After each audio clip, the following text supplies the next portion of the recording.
जय माता दी, जय मां कामाख्या, मां आद्यशक्ति भवानी, दुर्गति नाशिनी दुर्गा जय जय, काल विनाशिनी काली जय जय, उमा रमा ब्रह्माणी जय जय, सीता राधा रुक्मणी जय जय, दुर्गति नाशिनी दुर्गा जय जय, काल विनाशिनी काली जय जय, उमा रमा ब्रह्माणी जय जय, सीता राधा रुक्मणी जय जय। देव राधा ट्रस्ट सत्यवाणी चैनल। मनुष्य के घर में बीमारियां क्यों आती है, इसके बारे में भी कई बार हम आपको बता चुके हैं। फिर भी एक नटशेल में जो मोटा मोटा रिजल्ट सामने आता है कि मनुष्य को बीमारी सजा स्वरूप मिलती है, ईश्वर की सजा है बीमारियां। अब ईश्वर सजा क्यों देता है? एक तो पिछले जन्म के कर्म के अनुसार आपको सजा मिलती है। एक इस जन्म में किए गए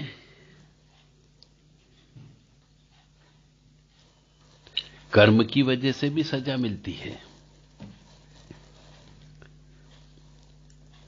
और यह भी देखा गया है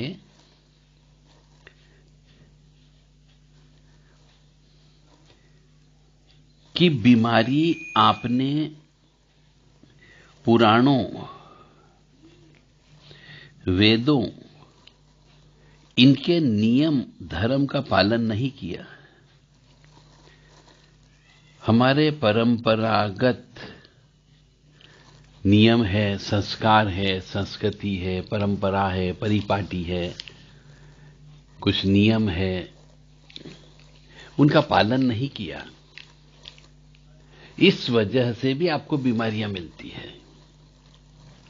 कोई भी व्यक्ति बीमारी नहीं चाहता, परंतु फिर भी बीमार होते हैं।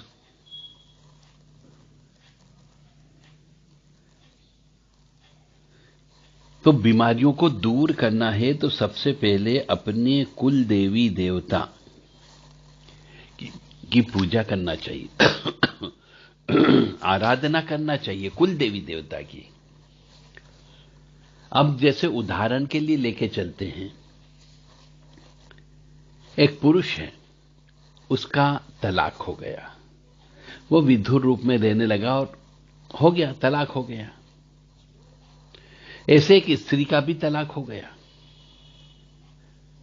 और तलाक होने के बाद में दोनों ने अपने अपनी पसंद से नए एक दूसरे के छोड़े हुए पत्नी और पति ने तलाकशुदा ने आपस में विवाह कर लिया। तो दोनों मनुष्यों को जो अपनी जिंदगी चला रहे हैं, दोनों ने विवाह किया, परंतु दोनों के कुल देवी देवता अलग अलग होंगे, क्योंकि स्त्री तो एक बार ही कन्यादान स्वरूप किसी कुल देवी देवता के उस कुल में शामिल हो जाती, वो दोबारा से दूसरे कुल में शामिल नहीं हो सकती। तो स्त्री को तो अपने कुल देवी देवता को पूजना पड़ेगा, पुरुष को अपने कुल देवी देवता को पूजना पड़ेगा, दो जगह पटा भरना पड़ेगा। और स्त्री को अपने पितरों की पूजा अलग करना पड़ेगी, पुरुष को अपने पितरों की पूजा अलग करना पड़ेगी, क्योंकि दोनों तलाकशुदा हैं। इस वजह से भी बीमारियां लगती है, क्योंकि स्त्री अपने कुल के देवी देवता को पूजन करना बंद कर देती, कई बार पुरुष भी अपने कुल के देवी देवता का पूजन करना बंद कर देता है, पितरों का पूजन करना बंद कर देता है। इस वजह से पितृ और कुल देवी देवता मिलकर के आपको कष्ट प्रदान करते हैं। क्योंकि एक तलाकशुदा स्त्री ने किसी दूसरे व्यक्ति से विवाह किया, शरीर की भी आवश्यकता है और समाज की भी आवश्यकता है। इन बातों को ध्यान में रखते हुए विवाह करना उचित है। तो उसको बीमारियां लगने लगती है, तरह तरह की बीमारियां लगती है, क्योंकि कुल देवी देवता और पितृ देवता भी आपको सजा देते हैं और उसमें कोई भी देवी देवता इन्वॉल्व नहीं हो सकते। अब आप कहेंगे कि साहब समाज क्या कहेगा, धर्म क्या कहेगा, हम जवान हैं, विवाह नहीं करें तो हमारे ऊपर तोहमतें उठती है, उंगली उठाते हैं, इसलिए हमने विवाह कर लिया और एक सामाजिक सुरक्षा भी मिल गई। परंतु कुल देवी देवता निश्चित तौर से कष्ट प्रदान करते हैं, पितृदेवता भी परेशान करते हैं। संस्कार, संस्कृति, परंपरा, रीति रिवाज, मान्यता, इनका आप प्रयोग नहीं करते हो। अब आप कहेंगे कि और फिर घर में विशेष तौर से बीमारी आने का कारण भी यह है कि दोनों जने जब विवाह भी कर लेते हैं तो घर के अंदर हवन पूजन नहीं करते हैं।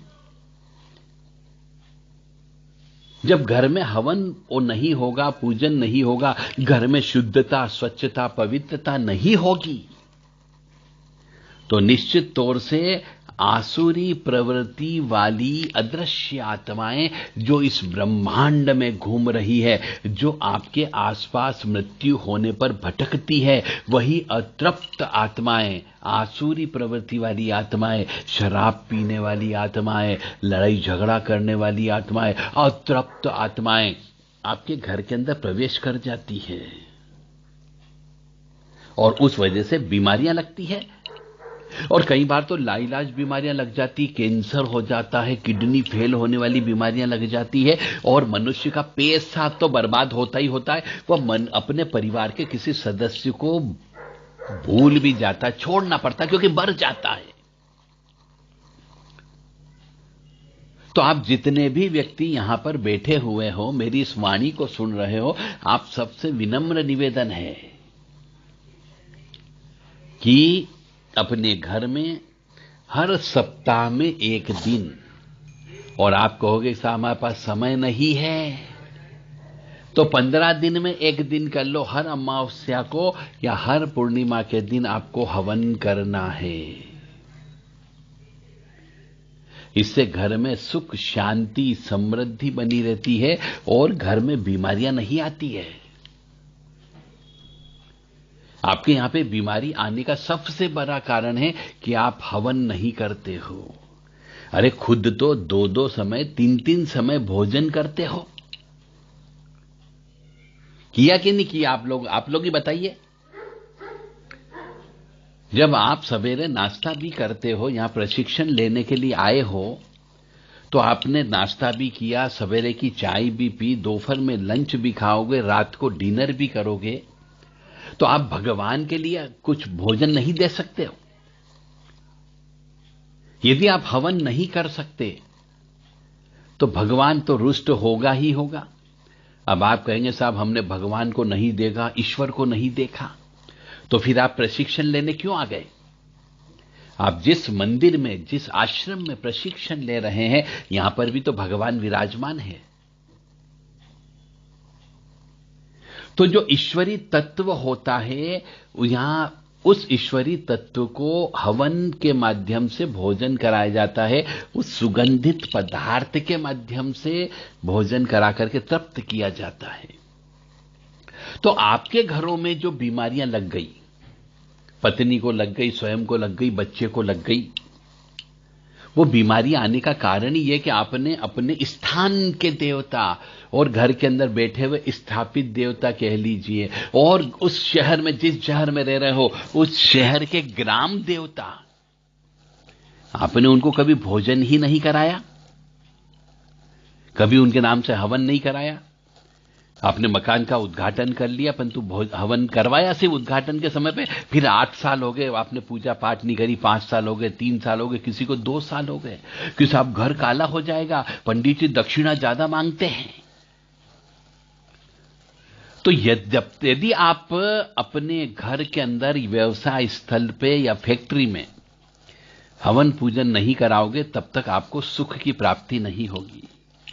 पैसा तो आप कमा लोगे, परंतु उस पैसे का उपयोग नहीं कर पाओगे। वो हॉस्पिटलों में चला जाएगा, डॉक्टरों के पास चला जाएगा, इन्वेस्टिगेशन रिपोर्ट में चला जाएगा, और आपने घर परिवार के सदस्य एक दूसरे के साथ मिल बैठ के बात नहीं कर पाओगे बीमारी की वजह से।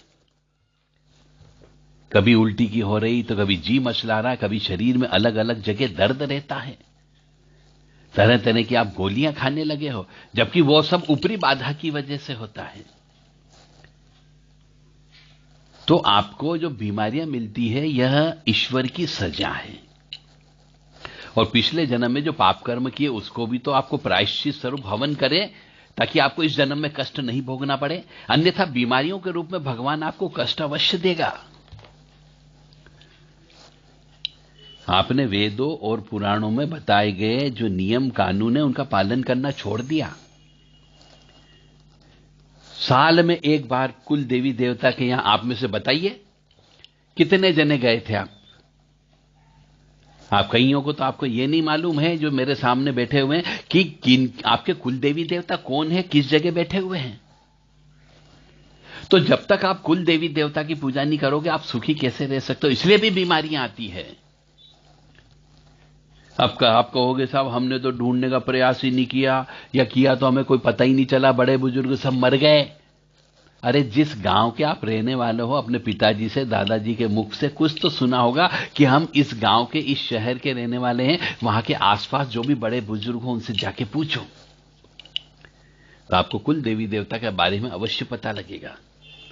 अपनी गोत्र के जो व्यक्ति है उनसे जाकर के मिलो।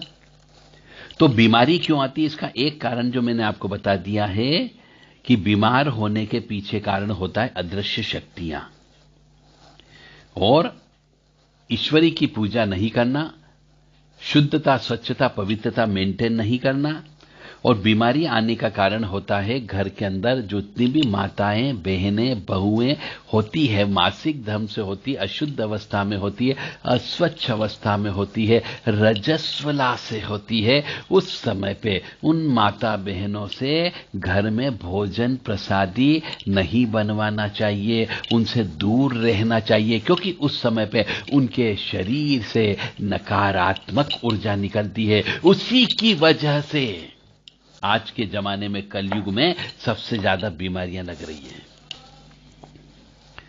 अब आप जितने भी व्यक्ति बैठे हुए इनमें से सोचो, अपनी आत्मा में गिरेबान में झांक करके देखो कि क्या आपके यहां पे रजस्वला के नियम का पालन होता है, और नहीं होता है तो यहां से जाने के बाद में आप रजस्वला के नियम का पालन अवश्य करवाइए। और यदि आपको इस संबंध में और कोई विशेष ज्ञान चाहिए तो हमने किताब लिखी है इसी के ऊपर, मनुष्य जीवन का कैंसर, इस नाम से किताब लिखी है।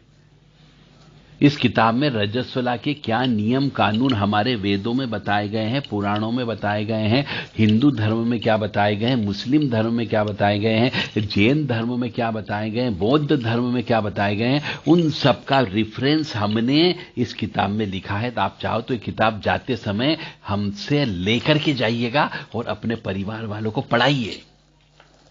यदि आपके घर परिवार की स्त्रियां नहीं मानती है तो उन्हें समझाइए कि ये घर में जो बीमारी आ रही है, हम पैसा कमा रहे हैं परंतु डॉक्टरों के यहां पे पैसा देते जा रहे हैं, उसके पीछे का कारण ही यही है कि घर में बरकत नहीं हो रही है। तो मेरा आप सबसे, जितने भी प्रशिक्षणार्थी यहां पे आए हैं, उन सबसे विनम्र निवेदन है कि जो चीज यहां पे बताई जा रही है ये आपके सुखी जीवन के आधार के बारे में बताई गई है कि आप अपना सुखी जीवन कैसे जियोगे, कैसे बीमारियां कटेगी। अगले सेशन में हम आपको बताएंगे कि यदि किसी स्त्री को, किसी पुरुष को, किसी बच्चे को यदि बीमारी लग जाती है तो उस बीमारी को आप अपने नींबू के द्वारा तंत्र विद्या के माध्यम से, वो भी सिखाएंगे, लौंग के माध्यम से आप उस बीमारी को कैसे काटोगे। क्योंकि अधिकांशतः बीमारियां ऊपरी बाधा की वजह से होती है। कोई प्रेत चिपक जाता है, कोई चुड़ैल चिपक जाती, कोई डाकन चिपक जाती है, कभी कभी जिन्नात लोग चिपक जाते हैं। तो उनकी पावर को कैसे कम करोगे, वो तरीका भी हम यहां पे आपको सिखाएंगे कि बीमार व्यक्ति को कैसे ठीक किया जाए। यदि किसी व्यक्ति को नींद नहीं आती हो, नींद में सुइयां चुभती हो, नींद में अचानक 12 से 4 बजे के बीच में नींद खुल जाती हो, कोई शरीर पे आके दबा देता हो, ये सिम्टम है। या कभी कभी महीने में एक बार आपको शमशान नजर आ जाता हो, जलती हुई चिता नजर आ जाती हो, कभी कभी मरे हुए व्यक्ति नजर आ जाते हो, कोई छोटा बच्चा गोदी में खेलता हुआ दिख जाता हो, तो भी समझ जाओ कि आपके ऊपर अदृश्य शक्ति लग गई है। वो बीमारी अवश्य देगी। अब आप कहेंगे साहब हमें वो तो नहीं, नींद तो बहुत अच्छी आती है, कोई सपने भी नहीं आते हैं, कोई गंदे सपने भी नहीं आते हैं, डरावने सपने भी नहीं आते हैं, परंतु हम बीमार रहते हैं, डॉक्टर की गोली दवाई खाते हैं, तब तक ठीक है, उसके बाद फिर वैसे ही हो जाते हैं। तो फिर घर के अंदर आपके स्थान के देवता, आपके कुल देवता, आपके पितृ देवता और आपके इष्ट देवता चारों अतृप्त हैं।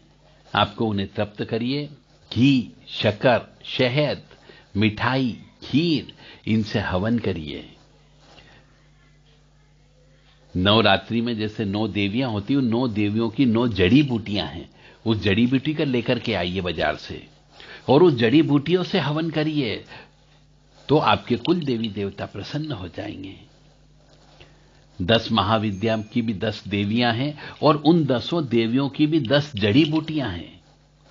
वो जड़ी बूटी भी आप लेकर के आइए, कूटिए, पीसिए और हवन सामग्री में मिलाकर के घर में रोजाना धुनी दीजिए, तो भी आपकी बीमारी कम हो जाएगी, धीरे धीरे समाप्त हो जाएगी, या फिर गोली दवाई लगने लगेगी।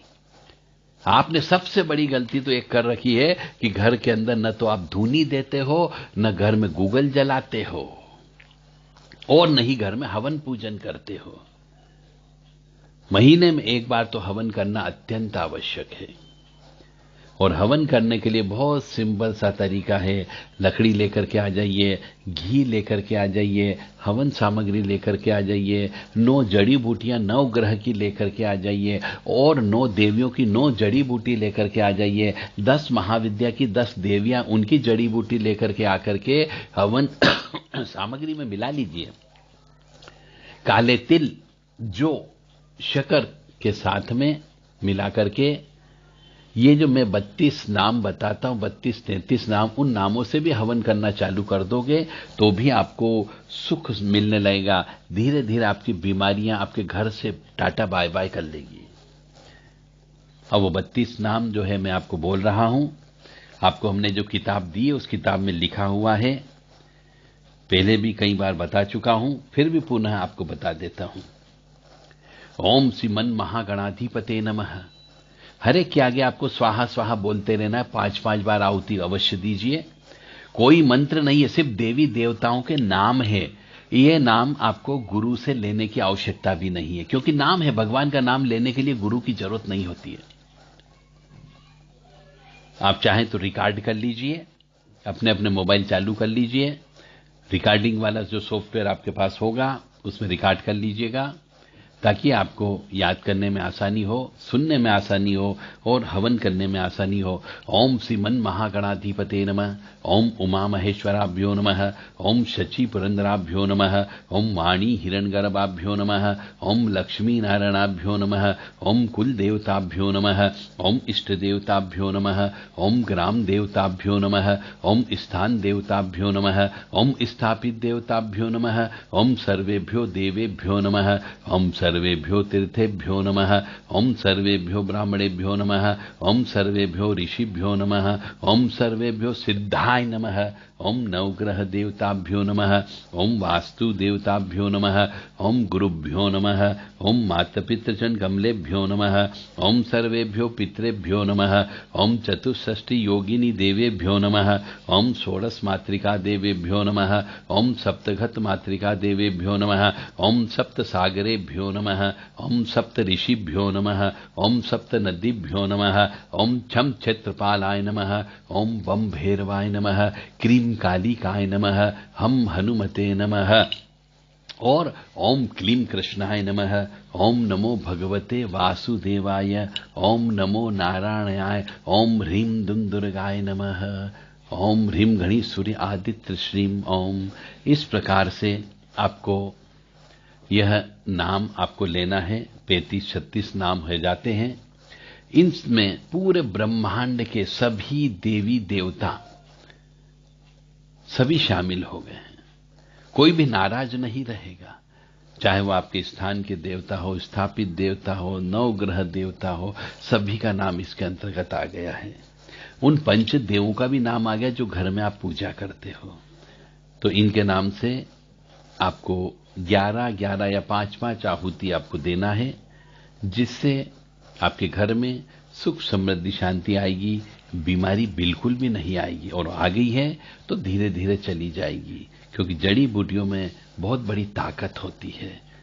भगवान को वो जड़ी बूटियों से हवन करिए, घर का वातावरण शुद्ध करिए, नकारात्मक ऊर्जा अवश्य दूर हो जाएगी। यदि किसी को भी इस संबंध में कोई प्रश्न करना है तो ये यहाँ पे प्रश्न बॉक्स रखा हुआ है, इसके अंदर आप अपने स्लिप में प्रश्न लिख करके आप इस बॉक्स में डाल दीजिए। अगला सेशन जब शुरू होगा सबसे पहले इन प्रश्नों का उत्तर दिया जाएगा, फिर आगे अपन अगले प्रशिक्षण के लिए प्रस्थान करेंगे। 15 मिनट का ब्रेक है। इस 15 मिनट में आप चाय नाश्ता करिए और पुनः बिना डिले किए समय पर 15 मिनट के बाद में अनुशासन के साथ में अपने अपने स्थान पर वापस बैठ जाइएगा। जय माता दी, जय मां कामाख्या, हम हनुमते नमः। जय हो हनुमंत लाल जी महाराज की, भैरव जी महाराज की जय हो, दुर्गे महारानी की जय हो, परम पिता परमात्मा की जय हो।